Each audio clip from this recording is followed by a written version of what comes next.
Welcome to another exciting edition of the Million Dollar Peddlers. I'm Papergoy. Today we're going to talk about a niche. We're going to talk about finding a niche. And this is going to actually be a little bit different than what I was originally going to talk about, at least a little portion of it. There's something odd going on in the Beanie Baby market. And I only bring that up because I just did a little bit of research before we started about Beanie Babies. And there are an awful lot of listings that say that they sold for hundreds and even thousands of dollars, yet the same couple of sellers with 0 positives or 1 positive have these items up, and then they put up their listing has been ended by the seller, etc., etc. So if you're new to Beanie Babies, which I would be completely new to them, I don't know anything about them, be very, very careful when you're doing your research. I don't know what's going on. I don't know if somebody's trying to gin up the market because they have some things they want to sell of their own, and they want to say, oh look, these are $1,000 items, and they're trying to sell them locally, and they're showing on eBay to somebody else that, hey, look, this sold for $3,000, this sold for $2,000, this sold for $3,000. I'm giving you a heck of a deal. I'm selling this whole box for $1,000, and there's $30,000 worth of stuff in there made up off of fake sales. I really don't know.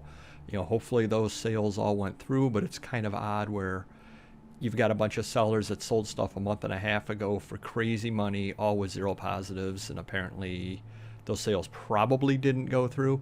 You can do your own research. I don't want to malign anyone if they were able to make all the sales and their buyers just weren't the kind to leave positives, but I do have my doubts. So be very careful if you don't know about Beanie Babies and you're jumping into it. I did want to let you know that I did notice this. That being said, we're going to talk about getting a niche. And I've been doing that whether I wanted to or not right from the start. And it's kind of something or other that just seems to work very, very well when you start, because you go out and you don't know what you're doing and you go to your first public auction, let's say, and you kind of talk and meet people and all that kind of stuff, and a box of books comes up and you look at it and you say, oh, there's a couple of good books in there. I would go $10 in that box because it's got 10 books in it. And all of a sudden the box goes for $330 because a couple of the more experienced people saw a $1,000 book in there. And then you end up buying the scraps and the leftovers and all that kind of stuff. And that's kind of how you learn. You let the big boys beat each other up over the good stuff, and the stuff that's not worth their time is the stuff that you end up purchasing. And as time goes on, you end up learning a niche, and you watch where they go, and they're all after the superhero comics, and you notice that, hey, you always can get the Archie comics cheap. Archie comics are your niche. Or magazines, they're all killing each other for the Vogue and the high-end magazines, and you end up buying boxes of foreign magazines because nobody else wants to deal in them. Over time, you start seeing those things more and more often, and that becomes your niche.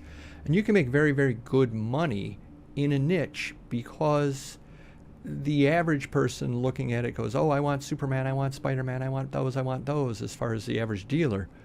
There's good money in the Archies. It's just you have to know to look a little bit deeper that, oh, this is the first appearance of, this is a rarer issue. Same thing with the foreign magazines. It does take more work, and a lot of people don't want to deal with them. They want the easy money laying there, but you can find a niche there. Maybe your niche will end up being the religious items. You can go to a lot of sales, and a lot of people pass religious items by because they don't know about religious. They've had a couple of religious common things in the past. They didn't sell, so to them, the religious items are all junk. So you kind of, whether you want to or not, you fall into a niche to start with, only because you have to learn.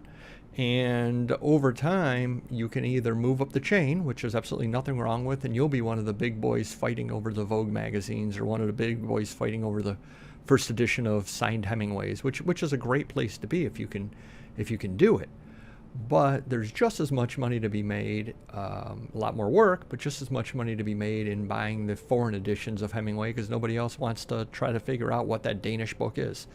I've done very well throughout the years having a few niches, and I would suggest you kind of look into them. And the reason why I was researching Beanie Babies is because if you go on the online boards and the various Facebook groups, people will be asking about Beanie Babies, and a lot of people will say, oh, pass them by, they're junk, they're junk, they're junk. They're not necessarily junk.